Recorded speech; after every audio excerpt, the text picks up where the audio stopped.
तो आज बात करेंगे उत्तराखंड की एक ऐसी कहानी जिसने ये दिखा दिया कि जब आम लोग एक साथ खड़े हो जाते हैं तो वो कितनी बड़ी ताकत बन सकते हैं।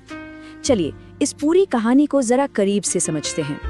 ये बात कही है इस आंदोलन को लीड करने वालों में से एक ने, और सच कहूं तो यही इस पूरे संघर्ष का निचोड़ है। ये कहानी सिर्फ एक विरोध प्रदर्शन की नहीं है, ये एक जीती हुई लड़ाई की कहानी है। तो चलिए शुरू से शुरू करते हैं। तो सवाल ये है कि आखिर ये सब शुरू कहाँ से हुआ।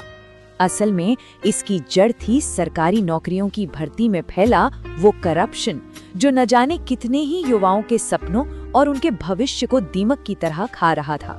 1.5 लाख से भी ज्यादा। सोचिए, ये सिर्फ एक सरकारी परीक्षा के लिए अप्लाई करने वालों की संख्या थी। इससे अंदाजा लगाया जा सकता है कि ये घोटाला कितने बड़े पैमाने पर लोगों की जिंदगी पर असर डाल रहा था। और देखिए, यही बात समझनी सबसे जरूरी है। ये सिर्फ 1.5 लाख लोग नहीं थे, ये थे 1.5 लाख परिवार, क्योंकि हर एक कैंडिडेट के पीछे उनके माँ बाप, उनके भाई बहन, मतलब पूरे परिवार के सपने जुड़े होते हैं। तो इस भ्रष्टाचार की चोट एक इंसान पर नहीं बल्कि पूरे के पूरे परिवार पर पड़ रही थी। तो हुआ ये कि भ्रष्टाचार की वो चिंगारी देखते देखते एक आंदोलन की आग बन गई। बस एक आवाज उठी और पूरे प्रदेश के युवा सड़कों पर उतर आए। एक ऐसे आंदोलन की शुरुआत हुई जो शायद ही पहले कभी देखा गया हो। और कमाल की बात ये थी कि ये आंदोलन सिर्फ छात्रों या बेरोजगार युवाओं का नहीं था। इसमें उनके माता पिता भी थे, महिला संगठन यानी राज्य की मातृशक्ति भी थी, सोशल एक्टिविस्ट थे और यहाँ तक कि हमारे पूर्व सैनिक भी शामिल हुए। मतलब साफ था, समाज का हर तबका इस लड़ाई में उनके साथ आकर खड़ा हो गया था। इन युवाओं का जज्बा और हिम्मत देखने लायक थी। पूरे 8 दिन और 8 रातें, सोचिए, उन्होंने देहरादून की सड़कों पर गुजार दी।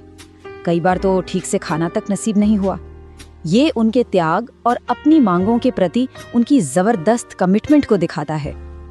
और जैसा कि अक्सर ऐसे आंदोलनों में होता है, यहाँ भी 2 अलग अलग कहानियां चल रही थी, एक दूसरे के बिल्कुल उलट। एक तरफ युवा इसे अपने हक की एक अनुशासित और शांतिपूर्ण लड़ाई बता रहे थे, तो दूसरी तरफ कुछ लोगों ने उन्हें गुमराह, माओवादी, नक्सलवादी और यहाँ तक कि हिंदू विरोधी बताकर इस आंदोलन को बदनाम करने की पूरी कोशिश की। अब आंदोलन एक ऐसे अहम मोड़ पर आ पहुंचा, एक ऐसा टर्निंग पॉइंट जहां से सब कुछ बदल सकता था। और यहीं इन युवाओं ने एक ऐसा फैसला लिया जिसने बातचीत के सारे पुराने नियम ही बदल कर रख दिए। उन्होंने एक बहुत ही सीधा लेकिन बहुत ताकतवर सवाल उठाया, वही बातें बंद दरवाजों के पीछे क्यों हों। और ये सिर्फ एक सवाल नहीं था, ये पारदर्शिता और जवाबदेही की एक जबरदस्त मांग थी। वो नहीं चाहते थे कि उनके भविष्य का फैसला जनता की नजरों से दूर किसी बंद कमरे में हो। तो उन्होंने 3 ऐसी शर्तें रखी जो पहले कभी किसी ने नहीं सुनी थी। पहली, कोई भी बातचीत बंद कमरे में नहीं होगी। दूसरी, मुख्यमंत्री को खुद चलकर प्रोटेस्ट वाली जगह पर आना होगा। और तीसरी, जो भी बात होगी वो सबके सामने हजारों कैमरों की निगरानी में होगी। और फिर वो हुआ जो अपने आप में एक इतिहास बन गया। सरकार को झुकना पड़ा, मुख्यमंत्री को खुद विरोध स्थल पर आना पड़ा। ये एक बहुत बहुत बड़ी जीत थी। ये वो पल था जब सत्ता खुद चलकर जनता के पास आई और उनकी बात सुनी। तो नतीजा क्या निकला? सीबीआई जांच की सिफारिश पर सहमति बनी, प्रदर्शनकारियों पर लगे केस वापस लेने का वादा हुआ, भर्ती नियमों में बदलाव पर सहमति बनी और जो विवादित परीक्षा थी उसे रद्द करने की प्रक्रिया भी बताई गई। ये सारे वादे सबके सामने ऑन कैमरा किए गए। लेकिन देखिए, कहानी यहाँ खत्म नहीं होती। असल में ये जीत एक अंत नहीं बल्कि एक नई और शायद उससे भी बड़ी जिम्मेदारी की शुरुआत थी। अब इन युवाओं के कंधों पर इन वादों को हकीकत में बदलवाने का भार था।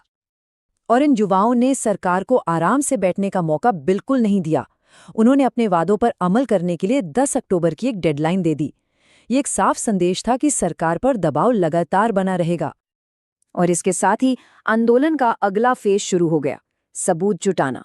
उन्होंने आम लोगों से अपील की है कि अगर किसी के पास भर्ती घोटालों से जुड़ा कोई भी सबूत है तो वो उसे सामने लाएं, ताकि सीबीआई उन बड़े खिलाड़ियों तक पहुंच सके जिन्होंने युवाओं का भविष्य बेचा है।